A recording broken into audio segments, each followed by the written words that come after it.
अस्सलाम वालेकुम dear friends. मेरा नाम ज़ैन महबूब है और आज मैं आपके साथ डिस्कस करूँगा एसटीएस के पास्ट पेपर्स फॉर डीएनएस के सीएमसी एंड सिविल हॉस्पिटल। तो पहले के लेक्चर में मैं आपके साथ बायोलॉजी एंड फिज़िक्स का पोर्शन डिस्कस कर चुका हूँ और इस लेक्चर में हम आज केमिस्ट्री के पोर्शन को डिस्कस करेंगे। ठीक है, तो चलें देखते हैं पहला एमसीक्यू हमारे पास क्या है। हमारे पास पहला एमसीक्यूज़ है the most suitable mood chemical reaction for an atom having electron configuration. बोल रहा है कि एक एटम है जिसकी इलेक्ट्रॉन कॉन्फ़िगरेशन ये है, तो वो एटम जो है वो कौन से रिएक्शंस अपने अंदर करवाएगा। सबसे पहले तो हम देखें ये जो एटम है इसकी इलेक्ट्रॉन कॉन्फ़िगरेशन पी ऑर्बिटल के अंदर कंप्लीट हो रही है। इट मीन्स ये पी ब्लॉक के अंदर पी ब्लॉक से बिलोंग करता है। इसके ऊपर 5 है, इट मीन्स ये पी ब्लॉक में 5th ग्रुप से बिलोंग करता है। और हमें पता है पी ब्लॉक में जो 5th ग्रुप है वो आपका हेलोजिन्स है। और जो आपके हेलोजिन्स होते हैं मोस्टली वो कौन से रिएक्शंस करते हैं, एडिशन रिएक्शंस करते हैं। तो ऐसा एटम जिसकी इलेक्ट्रॉन कॉन्फ़िगरेशन ये हो तो मोस्टली एडिशन रिएक्शंस करता है। ठीक है, बिल्कुल इजी था। उसके बाद the most stable electron configuration for chromium. बोल रहा है क्रोमियम एटम है तो उसके लिए मोस्ट स्टेबल इलेक्ट्रॉन कॉन्फ़िगरेशन कौन सी होगी। तो ये दोनों ऑप्शन सेम है, ये भी सेम था, ये भी सेम था। जहाँ तक मैंने स्टडी की है क्रोमियम के लिए जो मोस्ट स्टेबल इलेक्ट्रॉन कॉन्फ़िगरेशन है वो ये होगी। ठीक है, अच्छा उसके बाद फिर क्या होगा आपके पास एमसीक्यू नंबर 3 है salt that can develop a basic solution. बोल रहा है एक साल्ट है अगर हम उसको वाटर में डालें तो वो बेसिक सॉल्यूशन बनाएगा। वो कौन सा साल्ट है, मतलब इजी है। बोल रहा है वाटर के अंदर ऐसा कौन सा साल्ट ऐड करें जो बेसिक सॉल्यूशन बनाए।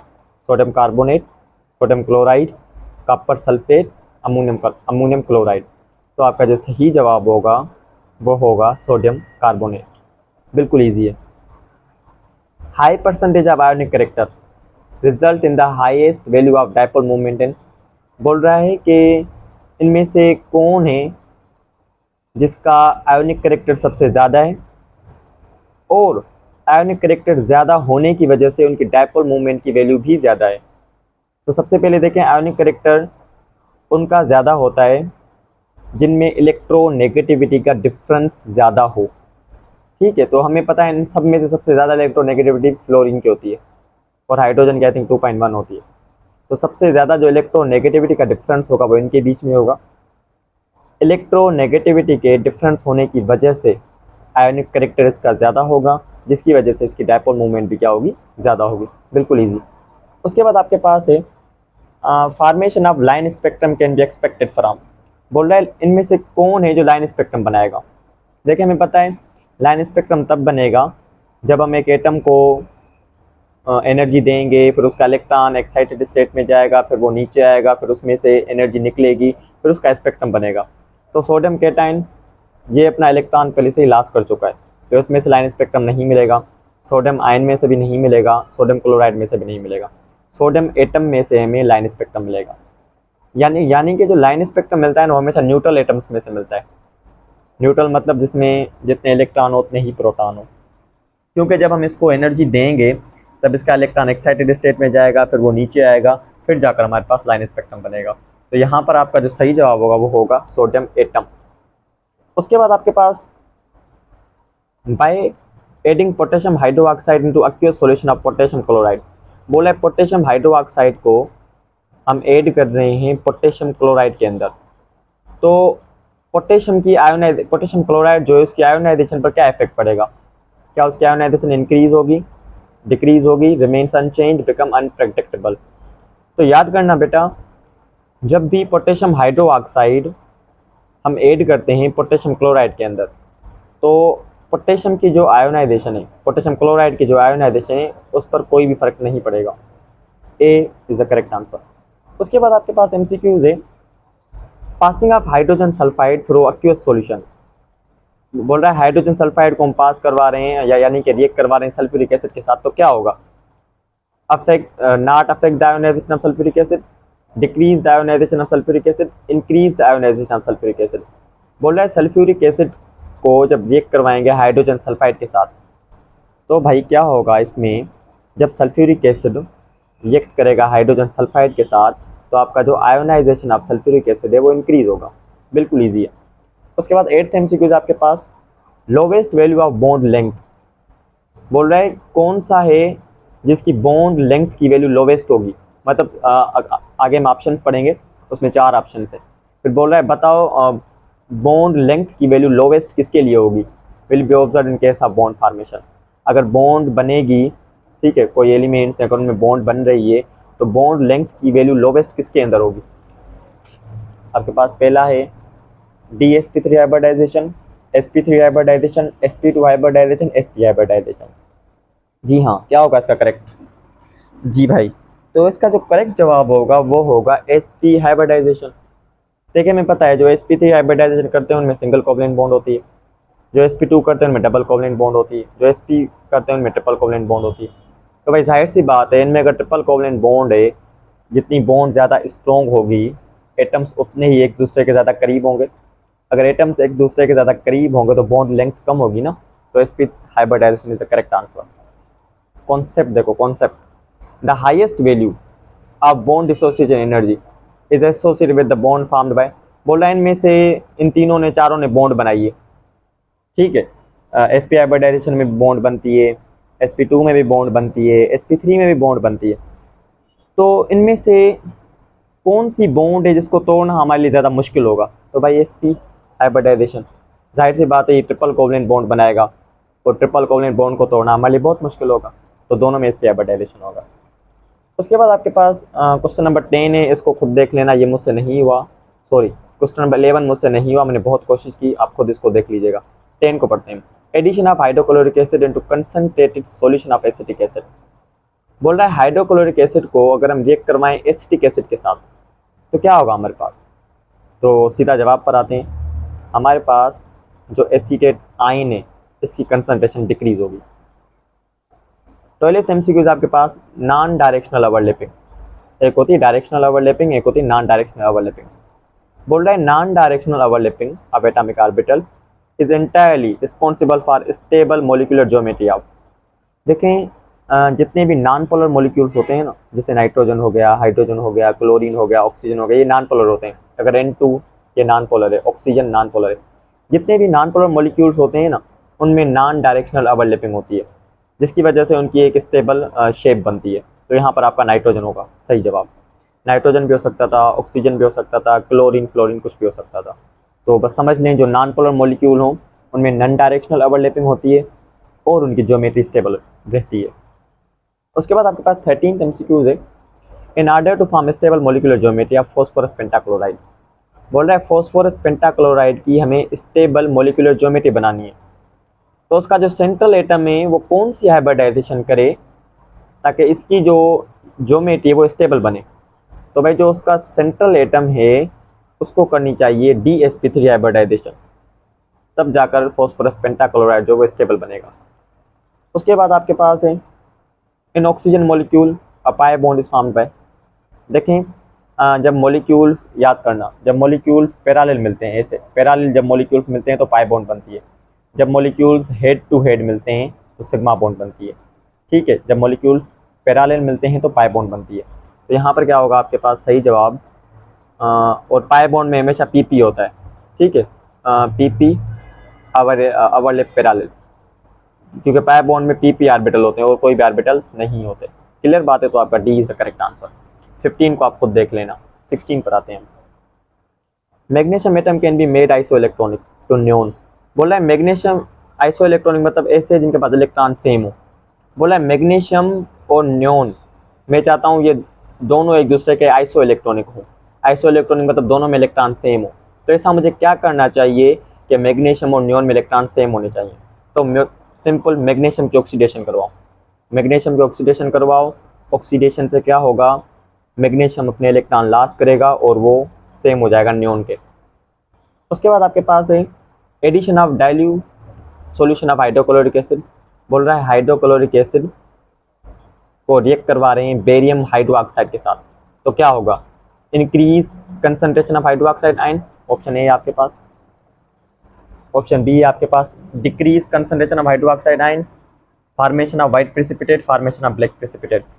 जी हाँ, तो जब आप हाइड्रोक्लोरिक एसिड को रिएक्ट करवाओगे बेरियम हाइड्रोक्साइड के साथ तो जो हाइड्रो ऑक्साइड आयंस की कंसंट्रेशन है वो डिक्रीज होगी, बिल्कुल सिंपल। उसके बाद 18 है species having the highest number of unpaired electron. इनमें से कौन सी स्पेशी है जिसके पास highest number of unpaired electrons होते हैं? फॉस्फोरस इज जो करेक्ट आंसर। देखिए मैं ज़्यादा डीप में नहीं जा रहा, अगर मैं चीज़ें आपको हर चीज़ डीप में समझाना शुरू कर दूँ तो लेक्चर बहुत बड़ा हो जाएगा, और यहाँ पर मेरा कॉन्सेप्ट सिर्फ यही है कि आपके साथ पास्ट पेपर शेयर करूँ। अगर कोई चीज़ फिर भी समझ नहीं आती तो आप कमेंट्स में मुझसे पूछ सकते हैं, ठीक है। चलें फिर आगे बढ़ते हैं। इसका फॉस्फोरस के पास 3 अनपेयर्ड इलेक्ट्रॉन होते हैं, क्लोरीन के पास 1 होता है, कार्बन के पास 2, बोरान के पास 1। याद करना है आपको। स्पेशीज हैविंग इलेक्ट्रॉनिक कॉन्फ़िगरेशन, बोला है स्पेशी उसकी ये इलेक्ट्रॉनिक कॉन्फ़िगरेशन है, तो जाहिर सी बात है P5 हेलोजिन से बिलोंग करेगा, हम पीछे पढ़कर आए हैं, तो इसमें एडिशन रिएक्शंस करेगा ये। उसके बाद in nitrogen molecule the very first bond is generally formed by, nitrogen molecule में पहली बॉन्ड कौन बनाएगा? तो भाई ये कॉन्सेप्ट याद कर लेना, ऑर्बिटल्स के बीच में पहले सिग्मा बॉन्ड बनती है, फिर ही पाई बॉन्ड बनती है। तो ये तो बात क्लियर है, यहाँ पर पहले सिग्मा बॉन्ड बनेगी, और हमें पता है सिग्मा बॉन्ड हेड ओवरलैपिंग की वजह से बनती है।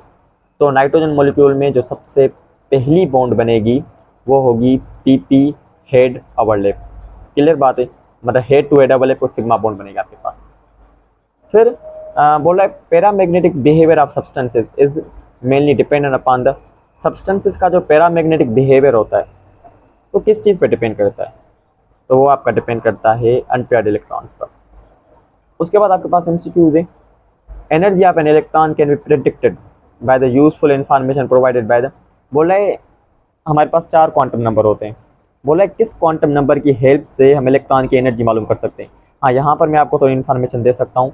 आपके पास होता है प्रिंसिपल क्वांटम नंबर, ठीक है, याद करना। प्रिंसिपल क्वांटम नंबर को मेन क्वांटम नंबर भी कहा जाता है, और प्रिंसिपल क्वांटम नंबर की हेल्प से हम किसी भी ऑर्बिटल की एनर्जी और साइज मालूम कर सकते हैं, याद करना। अजम्थल क्वांटम नंबर, इसको सब्सिडियरी क्वांटम नंबर भी कहा जाता है, इसकी हेल्प से हम किसी भी ऑर्बिटल की शेप मालूम कर सकते हैं। मैग्नेटिक क्वांटम नंबर, इसकी हेल्प से हम ऑर्बिटल्स की ओरिएंटेशन मालूम कर सकते हैं।